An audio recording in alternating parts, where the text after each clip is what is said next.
Hi, and welcome back to Calm 1160. This is week number 9. I can't believe we're already at week 9, but here we are moving ahead.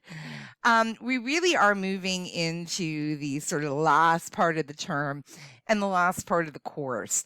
So I just wanted to give you a sort of heads up as to what's going to be coming up.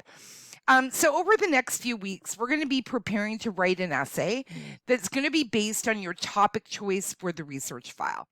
So at this point now, everybody has received their graded research file back with some feedback. If you haven't taken a look at it, please do take a look at it and take a look take a look at the actual feedback that's been provided to you there.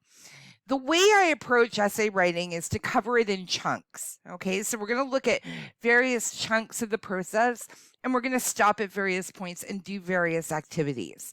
So we're going to look at writing the thesis statement and preparing to write the thesis statement, writing the outline, writing the rough draft, and then doing the final draft. Okay, and we're going to do this over a number of weeks. So it's not all this week.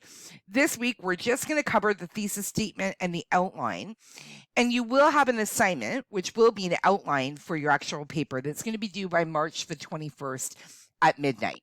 Okay, so a fair bit of work to get done, but I think the chunk approach works well because that way we're really able to focus on the process and we're able to take time, class time, to actually do the writing. So let's start talking about thesis statements. And everyone here has heard about a thesis statement before. It's nothing new, okay? But it can be a little confusing. Right?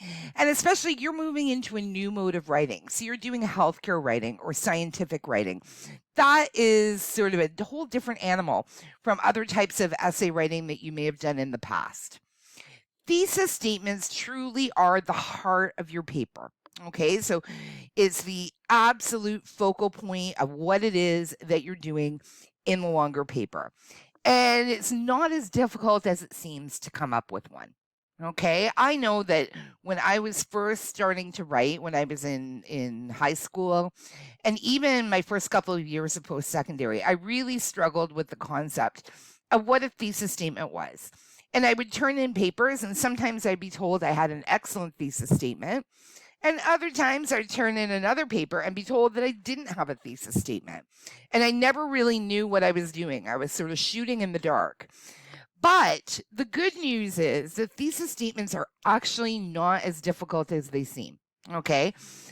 Thesis statements are literally a statement of what you're going to show or prove in an essay, and it defines the purpose of your essay, okay? You write a thesis statement for your reader because it lets your reader know what your paper is about, okay? That's it. It's nothing more complicated than that.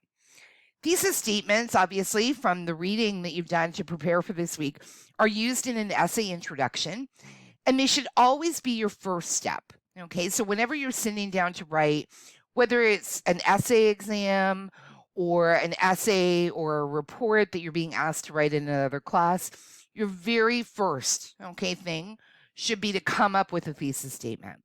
Not only will it help your reader when they actually look at your final product, but it helps you in terms of keeping your focus, okay? So let's talk, whoops, wrong slide there. We're on the right slide now. Let's take a look at how to actually craft a thesis statement. And I want to show you the process that I go through because I found that this process really works. The first thing that I do, okay, before I even try to come up with a thesis or anything like that, is I begin by brainstorming and literally just dumping ideas from my research. So I sit down with whatever articles or book chapters or sources of information that I'm going to use for the essay. And I actually sit down with an old-fashioned piece of paper and a pen or some markers, and I dump the information, I pull the information from my sources and dump them in a visual way. I'm going to try to show you what I mean by switching over here to a whiteboard. And I think, yeah, I am getting that on the camera. This won't be very pretty looking, okay, I'm going to warn you. But I'm going to try to replicate the process that I normally do by hand. So the first thing I do is I take my topic, right? So my big topic, let's say, was the flu. And then I have my narrow topic. And I'm going to imagine that this time I'm working on symptoms of the flu. Okay. Then I'm actually going to do a brain dump. So I'm going to go through my research and I'm going to pull and list all of the symptoms that I'm finding in my research. Okay, so if we were doing the flu, I imagine if I were looking at some research, I would see a variety of symptoms coming up. So I might see headache, I might see sneezing, I might see coughing, I might see fever, I might see upset stomach. Oh, the flu is awful. Just even thinking about it, right? Sounds terrible. Diarrhea, everybody's favorite symptom. I might have abdominal cramps. I might have, we'll put in some psychological symptoms there, hallucinations, if it's bad enough. I might actually feel some depression. Might have a sort of constant sleeping or exhaustion. Trying to think of what else. It's been a while since I've had the flu. Sore throat. Sore throat. Earache. You're probably shouting all sorts of symptoms at me that I'm missing here. We'll put in stuffy nose. Dry eyes. I'm trying to think what else. Maybe trouble breathing. And I probably could go on and on and on, right? As I go through material and I find all of the different sort of subjects, okay, that relate to the flu. So I've literally dumped, okay, all of these different symptoms, or if I were working on treatments, I would dump all of the different treatments there so that I have a visual representation, okay, of what I've learned through reading all of that research. So again, to get this information, I might flip through the articles or the chapters again. I definitely would look at my summaries. If I did Cornell notes for my articles and chapters, I'd look at those and I'd sit with all of that material, okay?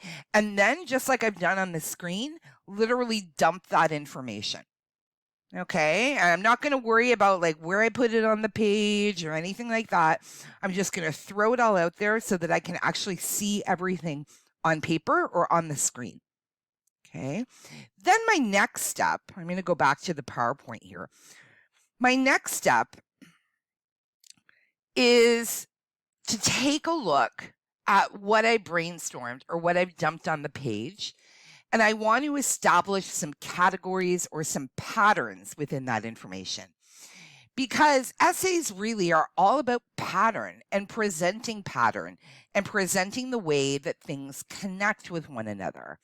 So I want to look for ways to group information across the different pieces of research or even within, okay, the same pieces of research that I've looked at.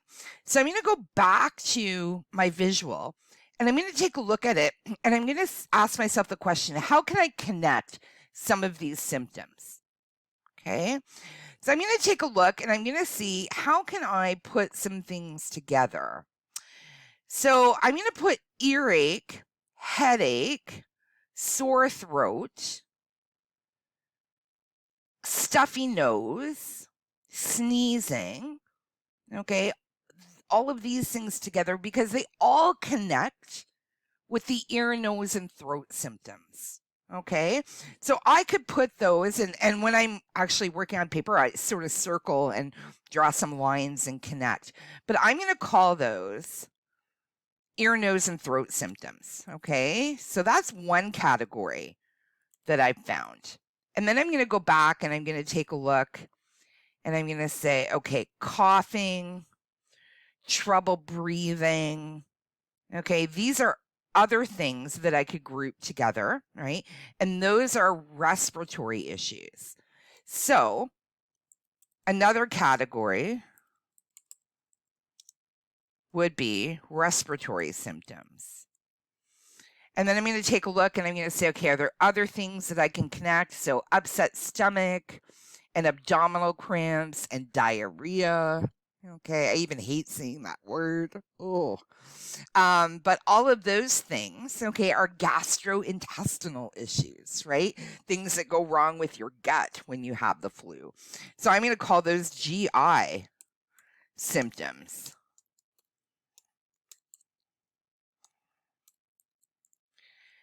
And then I'm going to take a look and I'm going to see, okay, what else, right, could I connect here? And I'm going to say, okay, depression and hallucinations, right? These are probably able to be described as psychological symptoms.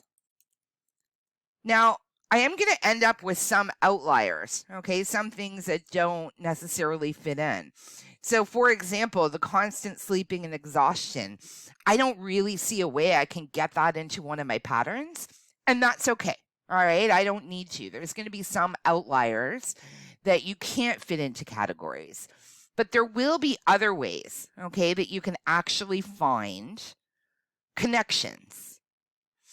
When you do that, what you want to aim for, I would say, is somewhere between 3 to 5 patterns or categories that you can use, because that's going to help you build up a thesis statement.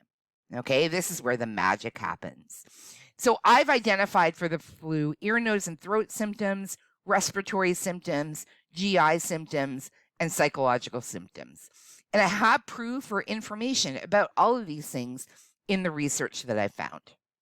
Okay, so now that I have my pattern set, let's use those patterns and actually come up with a thesis statement. I've come up with something, okay, that I like to call the magic thesis statement generator. And for those of you that have mathematical minds, this will work really, really well for you, okay, or a very scientific sort of minds. You can actually set up an equation to create a thesis statement every single time. Okay. When I am working on a thesis, what I do is I identify my X, okay, which is my topic. So I might say here the flu. Okay, that's my big topic. Then I'm going to go into some statement of purpose or some statement of significance, I call it. Okay. All I'm really doing, though, is using some type of verb, okay, or some type of phrase to identify the connection between the topic and the different variables, which are the patterns that I'm going to be talking about. Okay, so I'm going to use the expression can be identified by the presence, of. And then I'm going to go in and I'm going to mention my patterns that I found. Okay, so I might say ear, nose, and throat symptoms, GI symptoms, and I could say psychological symptoms. I want to have at least 3 variables here, okay, because 3 variables is going to give me enough room to be able to construct an essay. If I only have 2 variables, I run into the problem of maybe not having a full essay. I also don't want to go on too long. So I don't want to identify 30 patterns, right? Because then I would end up writing a book. So I'm going to be selective. Okay, I don't have to go and include every single pattern that I've found. I might. I only found 4 in this case. Okay, but for the sake of simplicity, I've decided I'm just going to use 3 in my thesis statement. But then I know I have a 4th one in my back pocket if I'm writing the essay and I find that I don't like one of these patterns, or I don't have enough information about one of these patterns, or I'm having difficulty writing about one of these patterns. So I always like to keep one as a spare. Okay, that's why I'm saying 3 to 5. Because generally with a college level essay, you want to have at least 3 or 4 patterns, okay, that you're talking about. If I were doing symptoms, okay, I'm going to do the same kind of thing. So I would have gone through and I would have brain dropped if I were doing treatments, I should say, excuse me, I would go into my research, I would brain drop all of the different treatments that my research has indicated or treatments for the condition. And then I would express it as a thesis statement. So the flu can be treated. This is not official medical information. Remember, I'm not a doctor. I'm going to make some stuff up here. Antibiotics, antivirals, and I don't know, I'll make something up here, vitamins, okay? Again, don't believe me. I'm not a doctor. But, okay, you get the idea with the thesis statement. So I have my topic, okay? I have my statement here, can be treated with. So I'm identifying the significance. And then I have my patterns, okay? Antibiotics, antivirals, and vitamins. And then, right, if I was building out the essay, I'd have a little section on antibiotics, a little section on antivirals, and a little section on vitamins. I have actually designed a handout to go along with this that really goes through the sort of thesis statement production. So I'm going to ask you to take a look at that. That is under course documents. And then I'm going to ask you at this point to not go on to the next video quite yet and take about 30 minutes, 30 or 45 minutes to actually start digging through your research. So take a look at those articles and chapters that you found.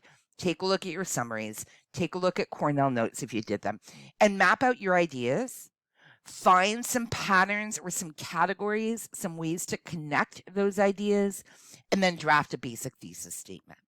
Okay, you're not going to marry this thesis statement. So remember, you can change it. We're just at the planning stage right now. So don't get anxious and think, oh, I'm coming up with a thesis statement that I have to live with forever. This is just step number one. But it's going to be a great step because it's going to allow us to outline and actually build up the essay before we write the essay. Okay, so take 30 or 45 minutes to do that. Dig through your stuff, okay? Try not to get bogged down. Remember, some ideas may not fit a category, right? Try to think creatively about ways to connect various ideas together and then come up with a name, okay, or a phrase or something that represents that category, just like I did, okay, through that example. Okay, give that a shot. Then when we come back, we're actually going to be taking a look at outlining and talking about how to outline. You're going to be using that draft thesis statement at the outlining stage. So I'll talk to you in the next video. Bye for now.